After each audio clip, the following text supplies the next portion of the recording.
축구 보셨어요? 늦게까지 응원하시느라고 애쓰셨습니다. 어제 축구 끝나고 나서 평가가 그렇게 평가를 했더라고요. 한국 축구 이 정도 일줄이야. 그만큼 대등한 그 경기를 벌였다고 하는 이야기죠. 물론 이제 이기지는 않았습니다만은 0대0 그래도 승점 1점을 땄습니다. 그 다음 경기가 기대가 되는 것 같아요. 다음 경기에 우리 국민들을 시원하게 하는 멋진 골이 이렇게 팍 터졌으면 좋겠어요. 네.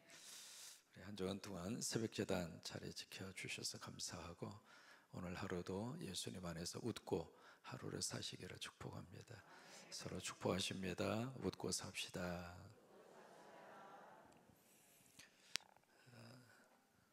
오늘 성경에 여러 사람의 이름이 그렇게 기록이 되어 있습니다. 자, 가장 먼저 만나는 사람의 이름은 아달랴라고 하는 사람, 여자입니다. 이분이 누구냐면 거슬러서 올라가면 예후에서 죽은 요람 또는 여호람 이름이 같습니다. 그 요람이라고 하는 왕의 부인입니다. 그리고 이제 두 번째로 기록을 해야 할 분이 누구냐면 아하시야라고 하는 이 아하시야가 아달랴의 아들입니다. 그 다음에 이제 기억을 하셔야 할 분이 여호세바라고 하는 사람. 그 다음에 가서 이제 등장하는 사람이 여호야다라고 하는 사람. 그리고 그 다음에 등장하는 사람이 누구냐면 요아스라고 하는 사람. 요아스. 이렇게 이제 이름을 쭉 이렇게 기록을 해놓고 우리가 쭉 이해를 하면 훨씬 더 입체적으로 이해할 수 있습니다. 이렇게 아달랴라고 하는 사람의 이름의 뜻은 뭐냐면 여호와는 존귀하시다. 여러분 이름이 좋아요, 나빠요? 뜻이 기가 막힙니다. 해보실까요? 여호와는 존귀하시다. 그러니까 아달랴라고 하는 이름의 뜻이 굉장히 신앙적입니다. 우리가 자녀들의 이름을 붙일 때 그 자녀들의 이름 속에 크리스찬, 미국 같은 경우에 크리스찬 그렇게 이름을 딱 붙인다는 이야기는 굉장히 영적이다 그 말이에요. 평생 그 이름 가지고 살아야 되잖아요. 그러니까 이 아달랴도 마찬가지입니다.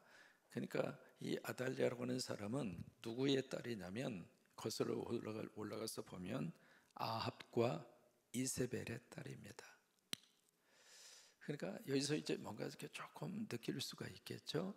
근데 아합과 이세벨이 이 딸을 낳고 나서 그 이름을 여호와는 존귀하시다. 너무 영적으로 너무 귀한 이름을 딱 붙여줬습니다. 그런데 이름값을 해야죠. 여러분 이게 참 우리에게 중요하잖아요. 부모님들이 이름을 주셨을 때에는 그 이름 속에 부모님의 마음도 부모님의 소원도 부모님의 꿈도 담겨 있잖아요. 그러면 그 이름을 받았으면 그 이름값을 하면서 살아야 되는데 아달랴는 그렇지 않았습니다. 그래서 뜻은 참 좋았습니다만은 이 아달랴가 아하시야 이게 이제 아들이거든요. 그래서 자기의 남편 요람이 예후에 의해서 죽은 다음에 이 아하시야가 이제 왕이 되잖아요. 왕이 됐는데 이 아하시야 역시 예후에 의해서 죽습니다. 그래서 이제 아들이 죽었어요. 아들이 죽은 다음에 그 다음에 이 어머니 아달랴가 무슨 짓을 하는가? 그때부터 권력의 끝판왕을 봅니다. 그래서 이 어머니가 아들이 죽었는데 여러분 아들이 죽었으면 어머니로서 슬픈 건 당연하잖아요. 그러면 인간으로서 자식을 잃은 어미로서의 고통과 슬픔과 애통함 그것을 가지고 그 기간을 지나는 것이 당연한데 이 어머니 아달랴는 이 아들의 죽음의 소식을 듣고 그 다음 그 속에서 감추어 놓은 권력에 대한 꿈틀거림이 그 속에서 일어납니다.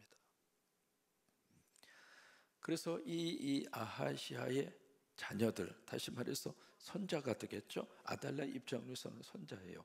이 손자들을 싸그리 다 죽여버립니다. 참 무슨 무서운 이 참 권력이 가지고 있는 속성 가운데 하나가 바로 그거잖아요. 그래서 이 선조들을 싹을 전부 다 잘라버리고 자기가 이제 그 권력의 자리를 차지를 합니다. 근데 이제 그런 와중에 누가 등장을 하느냐면 여호세바라고 하는 사람. 이 사람은 바로 누구냐면 아하시아의 누이입니다. 그러면 이 여호세바는 아달랴의 뭐가 될까요? 딸입니다.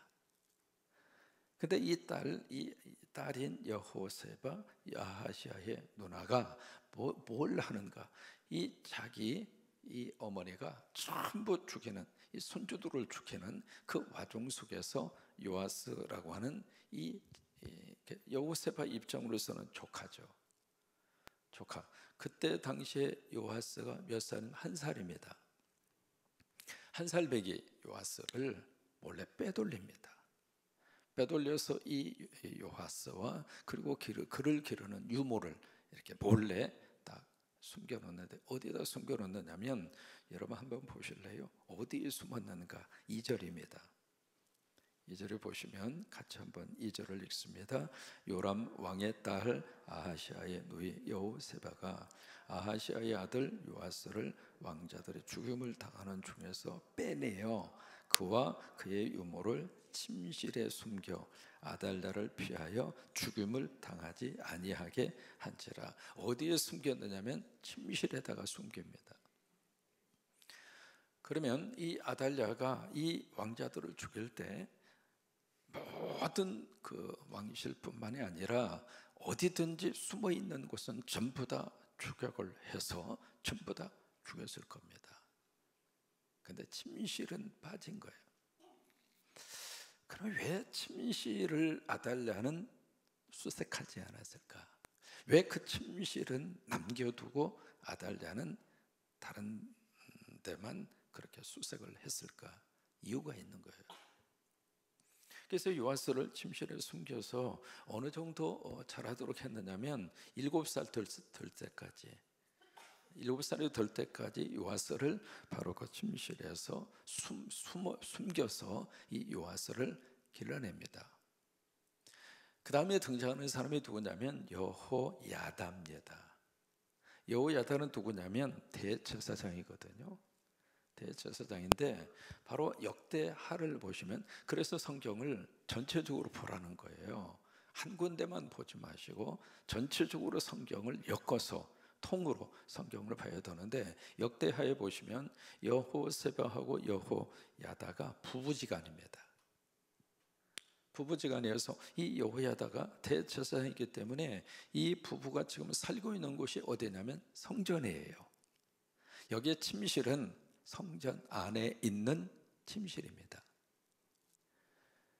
그러니까 이 아달랴가 다른 것을 전부 다 샅샅이 뒤져서 이 왕자들을 차면서 죽였지만은 이 아달랴가 성전에 대해서는 관심이 없었다 이 말이에요.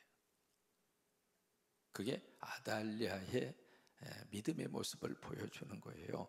바로 왕궁 옆에 성전이 있거든요. 그 성전을 한 번도 출입한 적이 없다 그 말이에요. 성전에 대해서는 전혀 관심이 없었습니다. 그러니까 자기 코앞에서 요아스가 자라고 있음에도 불구하고 눈치를 채지 못했고 그것을 몰랐던 거예요. 그래서 이 부부가 뭘 생각을 하느냐면 이건 아니다. 여러분, 이 유다라고 하는 이 나라의 가장 중요한 정통성은 어디에 있느냐면 다윗입니다. 다윗의 혈통, 이게 유다의 정통성입니다. 여러분, 왜 그러냐면 다윗의 후손으로 이 땅에 오시는 분이 누구냐면 메시아 예수 그리스도입니다. 다윗이 이뻐서가 아니라 그 다윗의 후손을 통해서 하나님이 이 땅에 보내시고자 하는 메시아가 있기 때문에 그런 거예요. 그러니까 그 메시아를 탄생시키기 위해서는 다윗의 후손의 맥이 끊어지면 안 돼요. 그런데 마귀와 사탄은 어떻게 해서라도 그 맥을 끊어버리려고 그래요. 여러분, 역사 속에서, 교회의 역사 속에서도 마찬가지입니다. 교회를 뒤집어 엎으려고 하는 세력이 수도 없이 많이 일어났어요. 선교를 하지 못하도록 엄청나게 박해를 했고요. 복음을 전하지 못하도록, 교회 예배를 드리지 못하도록 그렇게 수없이 많은 권력들이 그렇게 이제 했습니다마는, 여러분 지금까지 성공했을까요? 성공하지 못했을까요? 성공할 수가 없습니다. 왜요? 하나님이 살아계시니까. 그래서 이 아달랴도 이 다윗의 씨를 전부 다 말려버리려고 무지막지한 그런 피비린내 나는 칼을 휘둘렀지만, 그 속에서 하나님은 참 신기하게도 이 요아스라고 하는 다윗의 씨, 그 요아스를 하나님이 남겨놓고 그 요아스를 하나님이 살려내는 거예요. 그래서 이제 6년 동안 숨겨서 7살이 됐습니다. 그러니까 그동안에 이 아달랴가 통치를 했던 거죠. 통치를 했는데, 이스라엘의 역사 속에서 여왕이잖아요. 기록을 보면 이 기록 속에 아달랴라고 하는 사람을 왕으로 기록하지 않습니다. 왜냐하면 하나님께서 인정한 왕이 아니에요. 스스로가 왕이 됐고요, 정통성을 인정을 받지 못합니다. 그래서 7년 동안 왕의 자리에 있었지만은 이 아달랴를 정식 왕으로서의 기록에서는 다 빼버립니다. 그래서 요아스가 한 7살쯤 되었을 때 여호야다가 이제는 때가 됐다, 그래서 대제사장으로서 해야 할 일을 감당을 해요. 감당을 하는데 이것이 그 유명한 여호야다의 개혁입니다. 그래서 일어나서 이 아달랴를 칩니다. 그러니까 이 여호야다 입장으로서는 이 아달랴가 여러분 장모예요. 장모임에도 불구하고 하나님의 뜻을 거역하는 자기 장모에 대해서 그냥 덮어주고, 좋은 게 좋은 거고 그렇게 지나치지 않았습니다. 그래서 이제 자기의 장모를 죽여요. 그리고 나서 이 요아스, 조카가 되잖아요. 조카 이 요아스를 왕의 자리에 올립니다. 그러면서 이제 대관식이 이루어지게 되는데, 대관식 장면이 12절입니다. 12절에 보시면 같이 있습니다. 여호야다가 왕자를 인도하여 내어 왕관을 씌우며 율법책을 주고 기름을 부어 왕으로 삼으매. 이게 대관식입니다. 그 앞에 아달랴 같은 경우에는 이런 절차가 없었어요. 스스로가 다 죽이고 자기가 이제부터 내가 왕이다, 그리고 이제 왕의 자리에 올라간 케이스가 아달랴가 되겠고, 이 요아스 같은 경우는 정식으로 이제 왕으로서의 그 즉위식을 하게 되는 거죠. 그 대관식을 하면서 여기 하이라이트가 바로 뭐냐면 율법책을 주고, 여기서부터 영국이나 미국 특히 이제 미국이 그렇습니다만은, 대통령이 취임 선서를 할 때 거기 대법원장이 앞에 이렇게 서 있고요. 그리고 나서 대통령이 취임하는 사람이 씁니다. 쓰면 그 옆에 자기 부인이 뭔가 손으로 이렇게 들고 와요. 들고 오는데 그것이 바로 뭐냐면 성경입니다. 성경인데 무슨 성경을 들고 오냐면 자기가 꼭 가장 귀하고 의미 있고 소중한 성경을 가지고 와요. 오바마 대통령 혹시 기억하시죠? 흑인으로서 최초의 미국의 대통령이 된 사람인데, 그분 같은 경우에 있어서는 아브라함 링컨 대통령이 썼던 성경책, 이제 그것을 특별히 이렇게 좀 빌려서 그 성경책을 미셸 오바마라고 하는 자기 부인이 들고 있고, 성경책 위에다가 손을 얹고 그리고 손을 들고 대법원장 앞에서 선서를 해요. 그 성경책 위에 손을 얹고 선서하는 그 전통이 바로 여기서부터 기원을 하고 있는 거예요. 그러니까 왕이 된 그에게 가장 소중하게 된 것은 말씀이었습니다. 말씀을 붙잡고 말씀 안에서 이 나라의 권력자가 되라, 이 말이에요. 여러분 지금도 마찬가지입니다. 이 권력의 자리라고 하는 게 보통 자리가 아닙니다. 아리스토텔레스라고 하는 사람이 그런 이야기했죠. 인간은 정치적인 동물이다. 모든 인간은 정치 성향이 있고, 또 하나 권력을 가지고 싶은 의지와 그리고 본능이 있다. 참 묘해요. 아이들이 보여져 있는 그 속에서도요, 권력 투쟁이 일어납니다.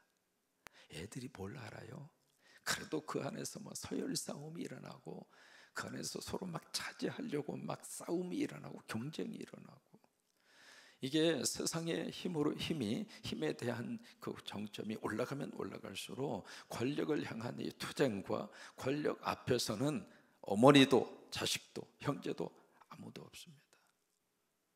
그리고 조선시대 우리 기억하고 있잖아요. 왕자의 난이 나면 그 형제들 전부 다 죽여버리잖아요. 이게 권력이 가지고 있는 양면성이에요. 권력의 양면성. 이 아달랴는 권력에 눈이 멀어서 사실 이 엄청난 행동을 했잖아요. 행동을 하고, 한번 질문해 볼까요? 이 아달랴가 행복하게 오랫동안 살았을까요? 그의 인생은 비참하게 끝나. 그래서 우리 권력에 대해서 우리가 알고 있는 몇 가지 말이 있습니다. 권불 10년. 권력이 아무리 막강한 권력이라 할지라도 10년 넘어갈 수가 없고, 화무 11호. 꽃이 그렇게 아름답게 피었다 할지라도 열흘을 넘기기가 쉽지 않다 이 말이에요. 그러니까 권력에는 항상 유한하다 그 말이죠. 권력에는 항상 끝이 있다고 하는 거죠. 근데 사실 그 권력의 자리에 있을 때, 힘이 있는 자리에 있을 때 참 겸손하게 성실함으로 최선을 다해서 섬기고 나면 권력의 자리에서 내려왔을 때에도 덜 섭섭해요. 그러니까 이 권력이 주는 이 살벌한 분위기를 그대로 보여주고 있는 것이 오늘 성경입니다. 또 하나, 이 성경에서 우리가 하나 느끼는 게 있습니다. 뭐냐면 결국 아달랴가 비정상적인 방법으로 그 자리를 꿰찼지만은, 그래서 그가 승리한 것처럼 보이지만 결국 정의가 이기더라 이 말이에요. 하나님이 하시고자 하는 이 역사에 하나님께서 끌고 가시고자 하는 이 하나님의 놀라운 섭리를 꺾을 수는 없더라 이 말이에요. 그게 이제 성경이 우리에게 보여주고 싶은 역사의 한 장면입니다. 하박국이라고 하는 성경 기억하시죠? 그 성경 속에 어찌하여 라고 하는 탄식이 3번 나옵니다. 그러니까 하박국이라고 하는 성경은 탄식 속에서 나온 질문입니다. 근데 어찌하여를 누구에게 하는가? 하나님에게 합니다. 어찌하여? 하나님, 도대체 이 세상이 어디로 지금 가고 있습니까? 하나님, 우리나라가 왜 이 모양 이 꼴입니까? 탄식입니다. 그래서 이제 하박국의 그런 탄식이 팍 나와요. 1장에 보시면은. 근데 그 탄식이 3장으로 가서 무엇으로 바꿔지는가? 여러분 기억하시는 그 유명한 하박국 3장 17절입니다. 무화과나무가 무성치 못하고, 포도나무에 열매가 없고, 감람나무에 소출이 없고, 밭에 식물이 없고, 우리의 양이 없고, 요양권에 소가 없을지라도 나는 여호와로 말미암아 하나님 앞에 감사리로다. 어찌하여로 탄식으로 시작이 됐던 한 믿음의 사람의 탄식이 3장으로 가서는 하나님 때문에 감사하겠습니다. 이걸로 바뀌어지는 거예요. 여러분, 이게 믿음의 삶입니다. 현실을 보면 탄식할 수밖에 없어요. 도대체 이 세상이 어디로 돌아가는 건가? 도대체 우리나라는 어떤 모습으로 지금 가고 있는가? 뉴스를 들을 때마다 되어져가는 여러 가지 모습과 현상을 볼 때마다 믿음의 사람은 탄식하는 거예요. 어찌하여? 어찌하여? 근데 그 탄식이 하나님 안에서, 내가 믿는 그 하나님께서 결국에 가서는 이 역사를 끌고 가실 것이다. 우리가 믿는 그 하나님께서 결국 이 나라의 미래를 이끌어 가실 것이다. 그 믿음 때문에 감사로 바뀌는 거예요. 두 번째, 하박국서에서 우리가 느끼는 것이 뭐냐면 하박국의 고민이 있습니다. 그 고민이 뭐냐면, 왜 하나님 기도 응답이 이렇게 더딥니까? 하나님 지금 뭐 하고 계십니까? 하나님이 잠잠하십니까? 여러분 기도해 본 사람은요, 그 고민과 갈등이 보통이 아닙니다. 하나님 언제까지 참으시려고 그럽니까? 그러면서 이제 그 몸부림이, 그래서 우리 신앙생활하는 사람은 하박국과 같은 그런 질문을 던질 필요가 있는 겁니다. 하나님 언제까지 참으시려고 그러십니까? 하나님 언제 이 개입을 하실 겁니까? 그러면서 이제 하박국의 그 고민이 그대로 그 성경 속에 그대로 노출이 되는데, 그 고민을 들은 이 하나님의 응답, 하나님의 대답이 그 다음에 나오거든요. 내가 때가 되면 역사할 것이다. 그러면서 그 때가 되면 어떻게 역사하실 것인가? 바벨론을 들어서. 이제 그런 내용이거든요. 그런 내용을 바벨론을 들어서, 아수르를 들어서 내가 이스라엘의 잘못된 것을 내가 징계할 것이다. 그 응답을 받은 하박국이 고민이 더 많아진 거예요. 아니 그래도 이스라엘이 다른 하나님 믿지 않는 나라보다 그래도 조금 의로운 나라인데 어떻게 악인들을 들어서 의인으로 자청하는 이 이스라엘 백성들을 하나님께서 치시겠다는 이야기입니까? 이 고민이 더 많아진 거예요. 그때 그 유명한 하박국에 나오는 유명한 말씀을 그에게 줍니다. 의인은 믿음으로 말미암아 살리라.